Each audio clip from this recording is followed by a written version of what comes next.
Good morning. My name is Aparna Nelthropp and today I will deliver 5 oral presentations.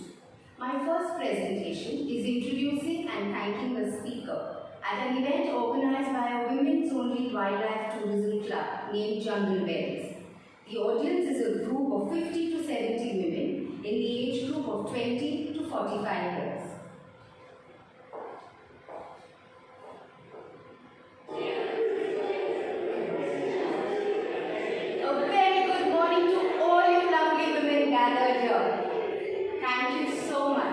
Being a part of this event, which commemorates our 5th anniversary. And what better way to celebrate than to have India's leading wildlife filmmaker and cinematographer, Mr. Subaya Nalamuthu, formerly known as Nala, amidst us.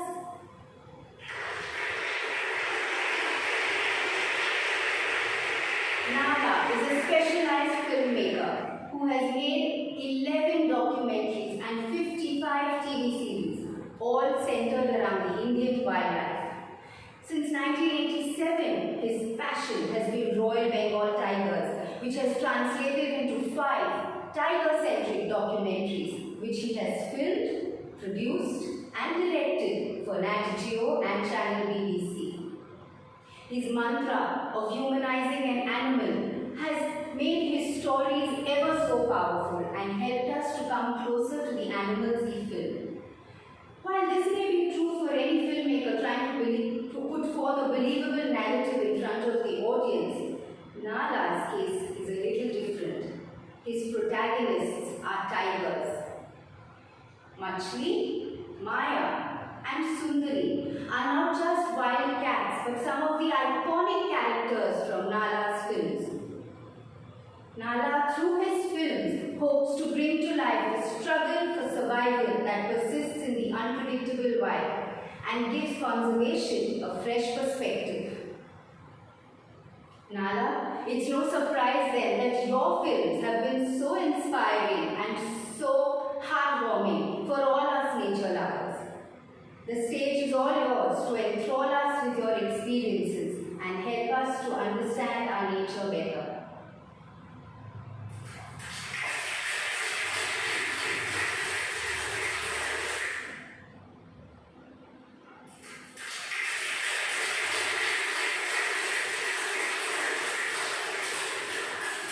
Thank you so much, Nala, for that very entertaining and factual talk. We all knew that following a character is the basis of any great storyline, and as you rightly pointed out, animals are no exception. Thank you for letting us know that the tiger, contrary to popular belief, is an extremely safe animal. But one can't go out for 10 days and expect to film a documentary. To get the best out of them, you had to follow the animal for months and sometimes even years to understand their body language and their emotions before you could get a story out of it. We all know that your passion is tigers, and we are so relieved to know that the tiger is an extremely safe animal. Your ability to add a theatrical touch along with poetic visual style has given us nature lovers an exhilarating opportunity to come closer to the animals you filmed. As you said, the highlight of your career has been your final goodbye to Tigress Machli at the ripe old age of 19. You filmed her for 10 years, and through her life you've unearthed a lot on ethology or animal behavior and given conservation a fresh perspective. I'm sure that after looking and watching at your films, which are so heartwarming and so inspiring, all of us humans will stop and think before harming a tiger. Your golden words, I'm a filmmaker, not a conservationist, and your inspiring documentaries have given all of us a chance to come closer to all the wild animals that you have filmed. And you have created so much revenue for the wildlife and tourism industry. We wish you all the best for your next documentary, which is being filmed in the jungles of Nagpur. We hope that Tigress Maya won't be as elusive as Machli was. Thank Thank you.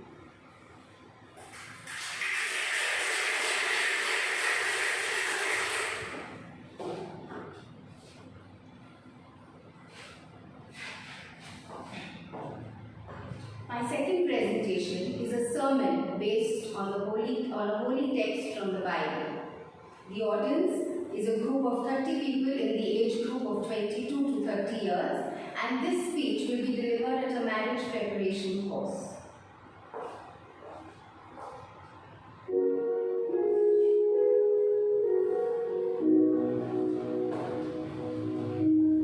Good morning to all you lovely people present here. Father Joseph, thank you so much for giving me this opportunity to speak at this special program. Well, when I was asked to prepare a talk for all you young and dashing people on a topic like marriage, I was a little scared. After all, I don't have a lifetime of experience. I've been married only 15 years. But today, what I have to share with you are happy stories, difficult times, all overcome by a whole lot of love.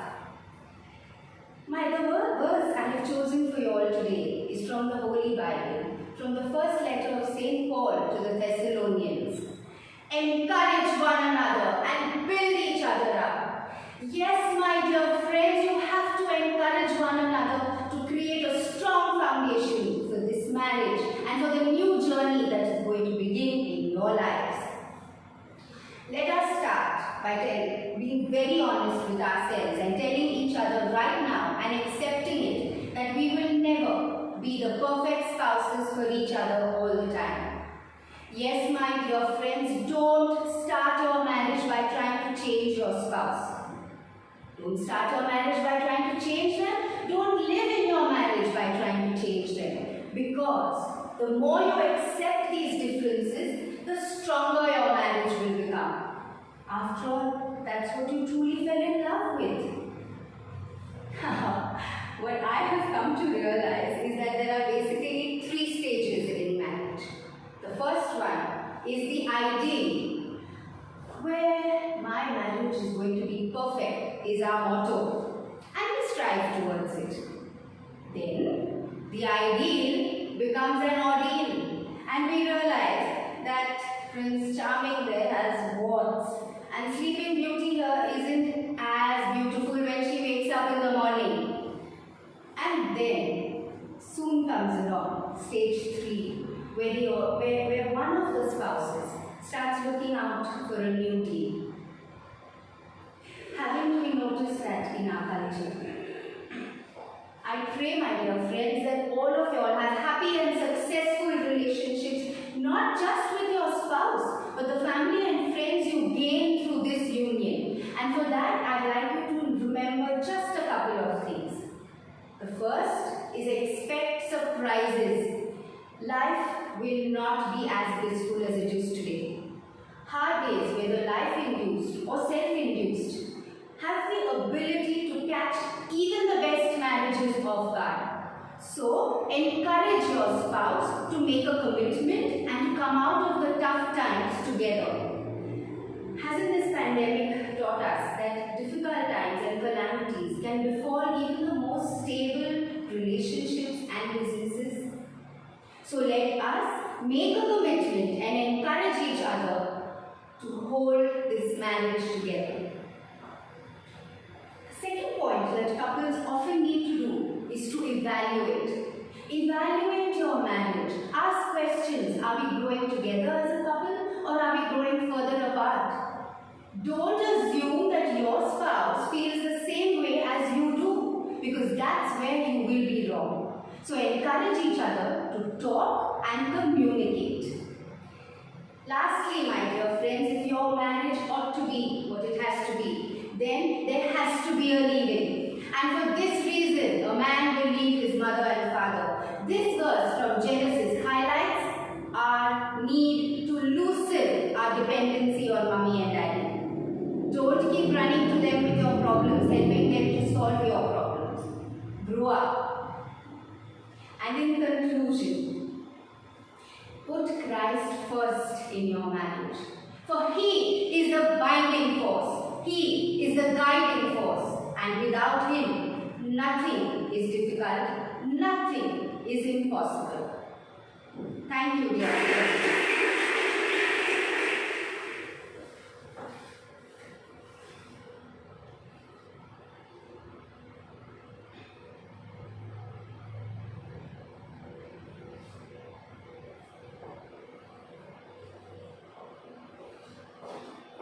My third presentation is a story narrated to a group of 25 children who are 5 years old.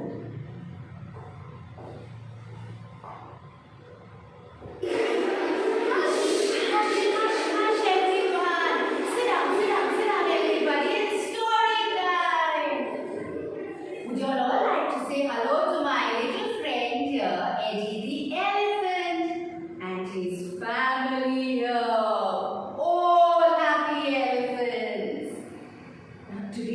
Story time, I'm going to tell you how the elephant got its trunk.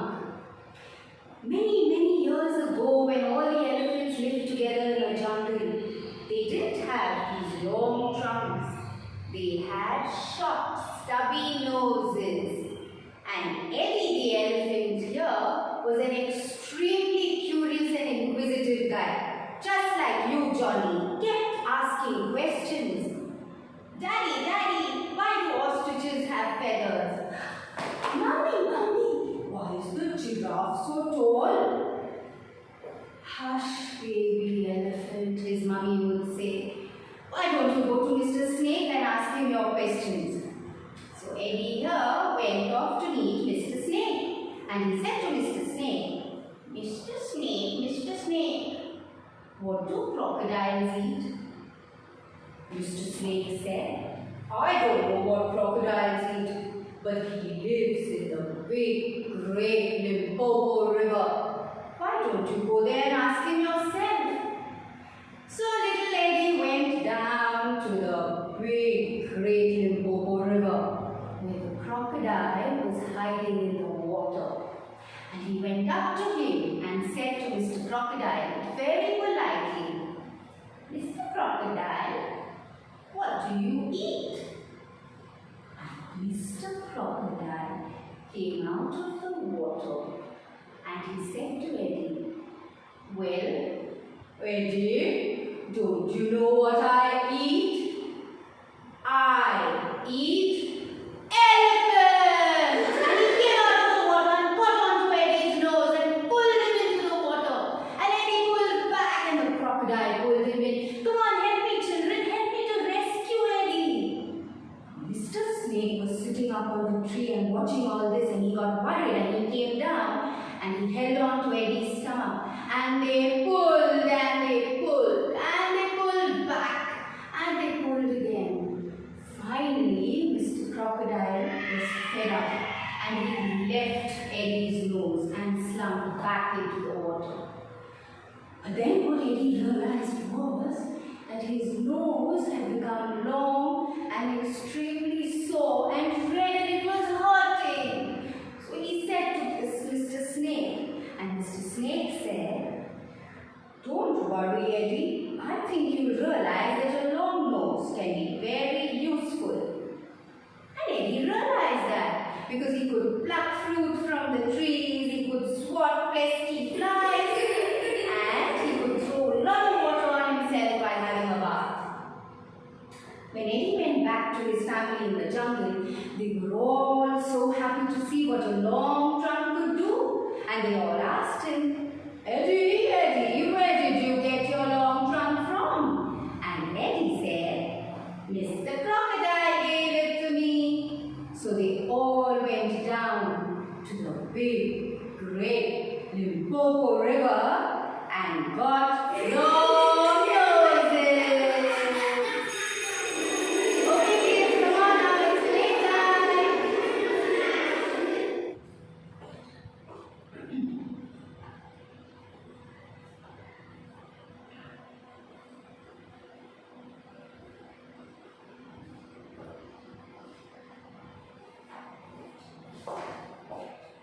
My fourth presentation is an after-dinner speech delivered at an annual party hosted by the Cab Association of South South Mumbai. The audience is a group of 400 men and women in the age group of 25 to 50 years.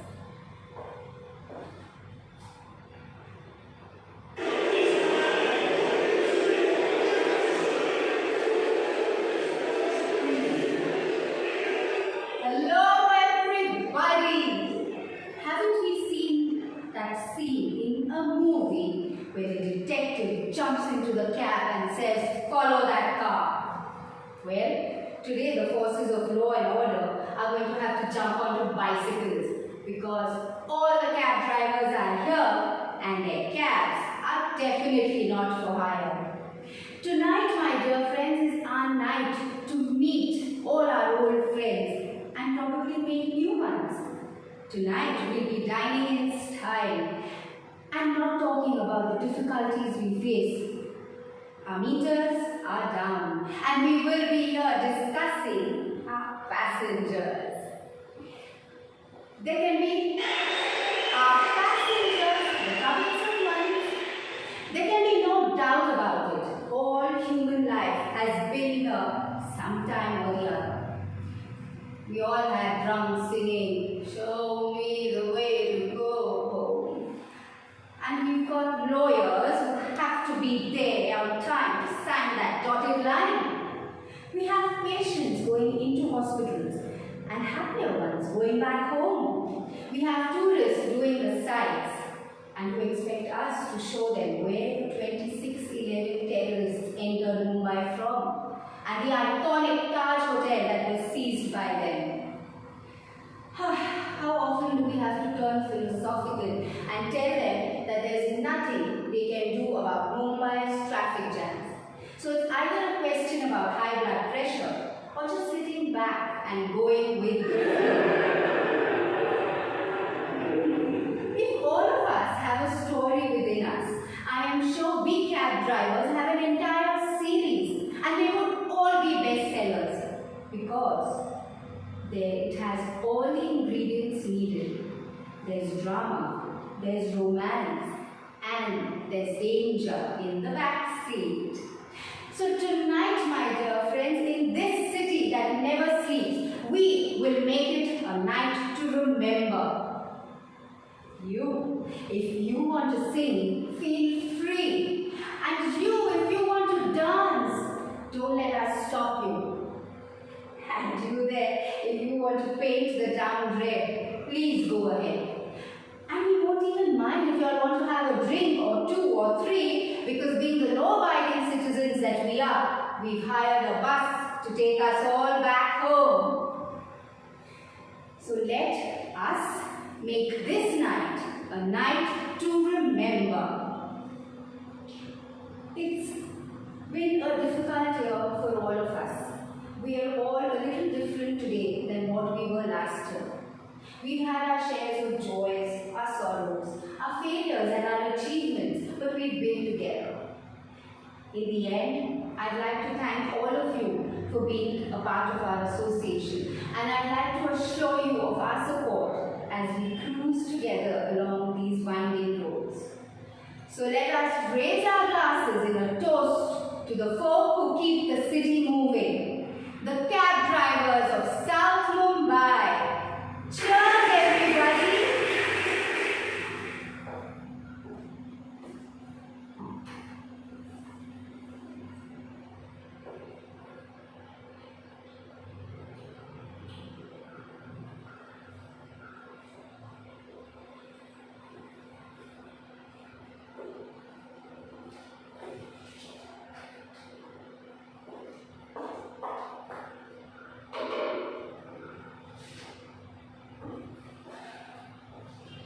My final presentation is a persuasive speech delivered at the annual general meeting of the school I work with. The audience is a group of 120 people between the age of 30 to 70 years.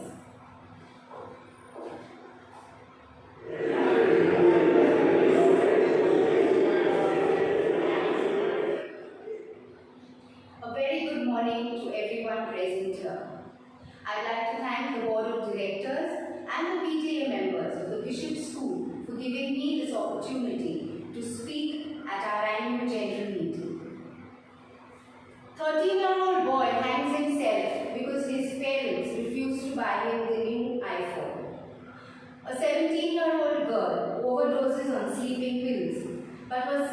time, she was upset by the low marks in school. A 20-year-old boy runs away from home and commits suicide by jumping over the bridge because a girl refused to go out with him. Haven't these headlines become a regular feature in our newspapers? And how often do we think to ourselves, what's wrong with this generation and the youth of today? This generation is so fragile. Well, we are the ones to blame. Respected board members, my dear parents and teachers, I would like to address this very issue which is affecting our children. Teen depression. Teen depression is real.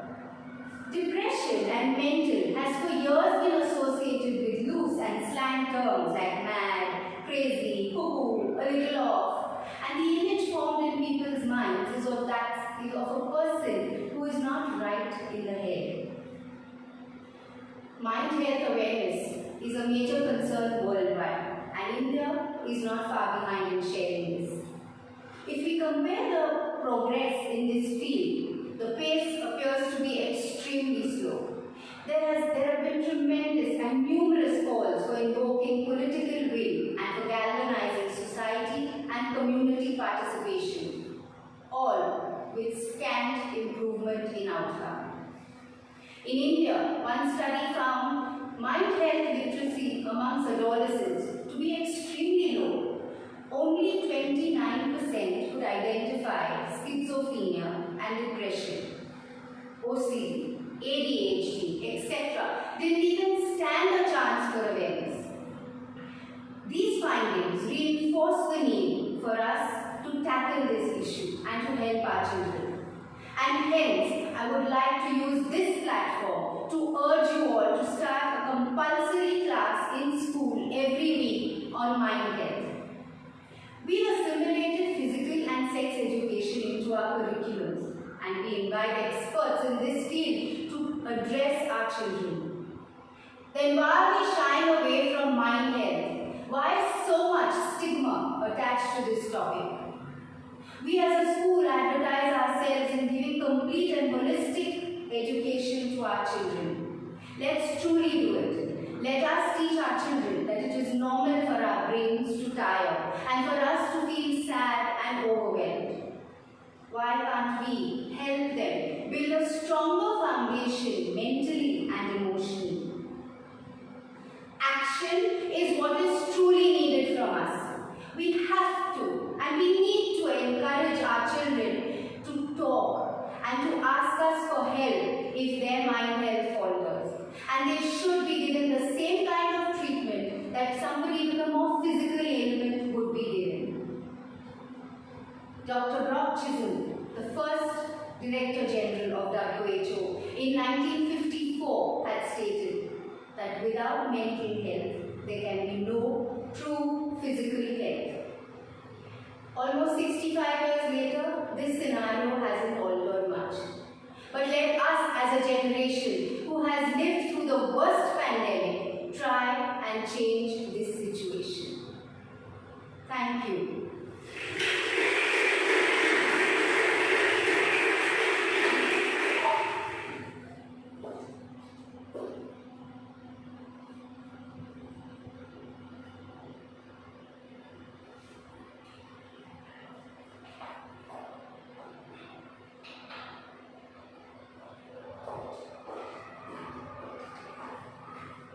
I will now move on to my reflection task.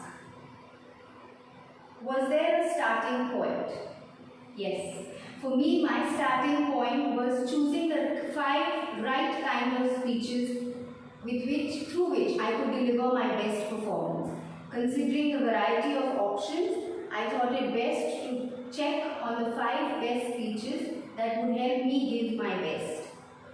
After deciding the category, I had to choose relevant topics for research and for keeping it real. So for my first introducing and thanking, I decided to choose a person who is very real. I didn't want a celebrity. I wanted somebody who connects with the general masses and who deals with a topic that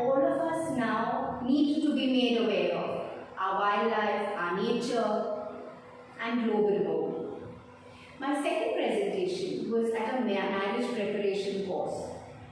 Attending a marriage preparation course gave me personally a lot of help and helped me to deal with surprises that marriage brings along, and hence I chose that.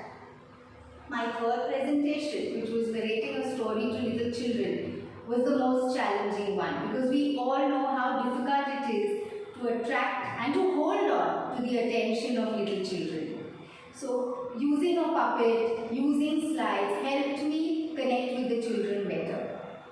In my fourth presentation, which was an after-dinner speech, I chose to address a party with cab drivers who, in spite of keeping the city moving, are never given importance and considered a very menial group of people who works in society. And finally, my persuasive speech. Depression, mental health is something we are all tackling with all over the world, and the pandemic has made it even worse. And I think now is the time where we introduce this subject to our children so that it helps them to tackle these issues and difficult times. Were there any external influences, either artistically or in a social context? Yes, the external influences for me were the number of divorce cases, suicide cases that have suddenly come into fore ever since the pandemic started. There's also a negative side to it. A lot of youngsters these days are using depression and stress as a way to get away from facing the harsh realities of life. Hence again, by introducing a subject on mind health in our schools, we will empower our children to handle these situations better. Wildlife. After living in a pandemic and avoiding closed spaces, suddenly nature travel and wildlife travel has moved ahead leaps and bounds. And that is why this person, Mr. Subaya Nalamuthu, has suddenly come into the fore because of all his documentaries. So, it's very encouraging to watch these movies and take up jungle travel because it is safe, it's not scary. How did you plan? There are 5 stages to giving and working towards the best performance. Planning, preparing, consistency, and the final performance. Along with the preparation that goes into the final product. So for me, planning was extremely important. How I planned my time, the props, even though I didn't use too many of them. The story which I had to narrate to my children. Which story would be interesting for them. All this required a lot of planning.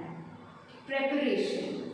No great presentation is given off the cuff. We have to prepare. And regularly delivering the talk, voice modulation, using props and the stage effectively helps one give their best performance. Consistency. Consistency in the message that is being delivered through the entire performance is of utmost importance.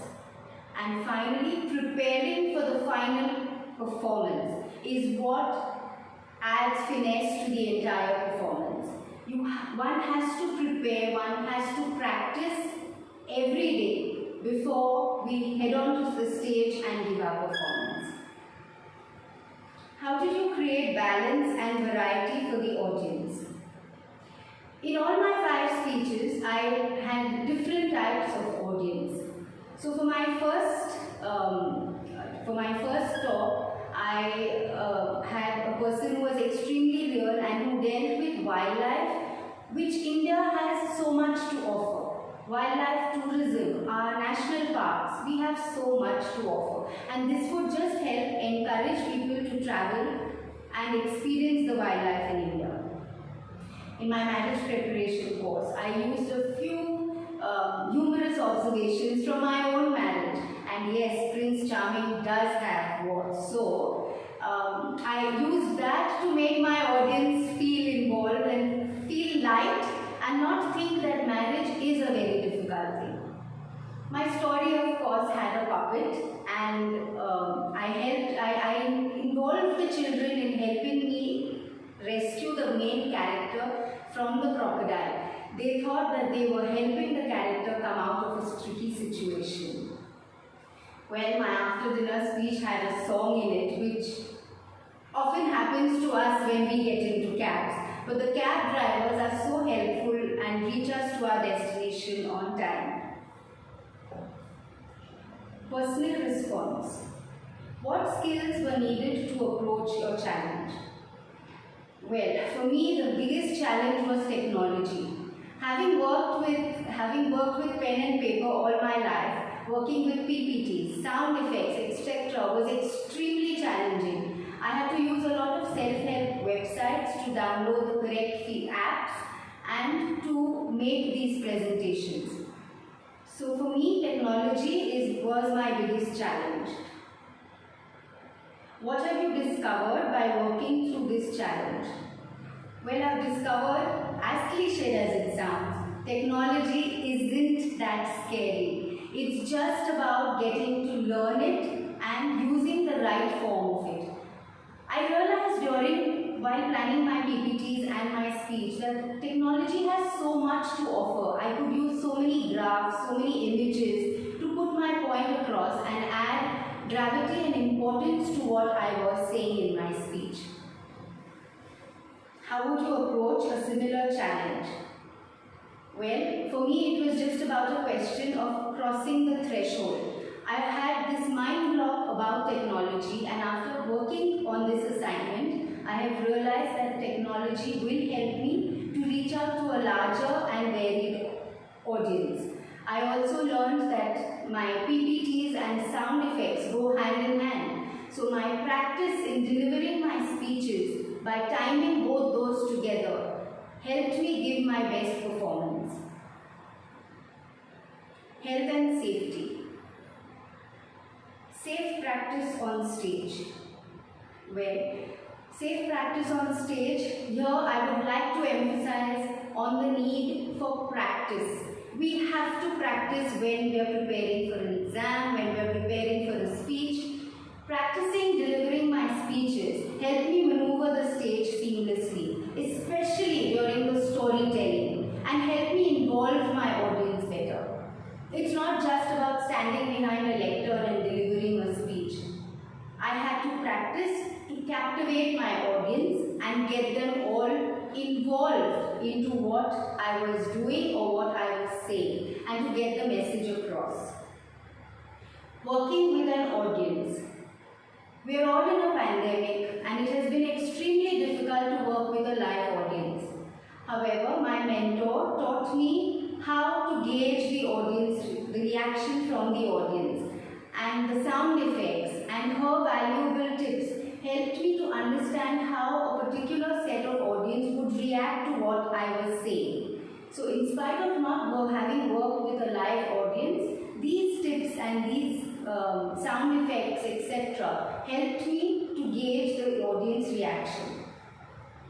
Physical and vocal health. We are all in this pandemic again, and being physically fit is of utmost importance. I avoided going to public places and meeting people, and I stayed at home to avoid getting sick. Secondly, a lot of people think that vocal warm-up exercises are important only for singers.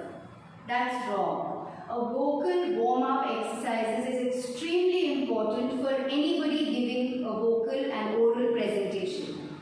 And for that, I had to follow a vocal warm-up exercise, a short one, which I'd like to share.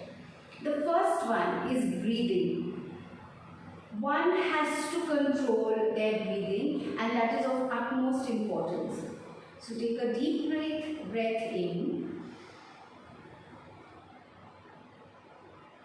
hold it, and leave it out. Breathing well before the performances, during the performances, and in between two different presentations helps you sustain focus and energy and control your voice and give it right out to reach even the farthest point in the room. Then it is humming. Keep humming a tune. It helps you concentrate and hold on to your own attention. The third one is chanting. You can use anything to chant. Things like ma, pa, da, fa, da, ma, da. Keep repeating the same 4 sets of words over and over again and chant, because chanting helps you control your own breathing and helps you focus and sustain. And finally, keep sipping on warm water. That's what our vocal cords need. Warm water to help us hold on to our voice right till the end of every performance. Sustaining focus and energy. In my 5 different speeches, I realized that to sustain and focus the energy of the audience, I had to go slow as well as increase pace to captivate their attention. So in things like my persuasive speech or my introducing and thanking a speaker, I had to give the audience time to absorb what I was saying and to generate a reaction, to give it a thought. My persuasive speech was a very heavy topic and I needed the right reaction from the audience to be able for them to understand that the severity of teen depression. In my story and in my after dinner speech, it was very humorous and very easy going. So that helped me connect with the audience and help them feel more involved in my performance and presentation. Giving physical expression, gestures, movements during my speech helped me to connect with my audience. Also, maintaining a good posture helps one fall better into character and be more the person who is supposed to be on stage while delivering good speeches. So finally, I'd like to say that giving physical importance to things and the topic also matters to get the best reaction from the audience. Thank you.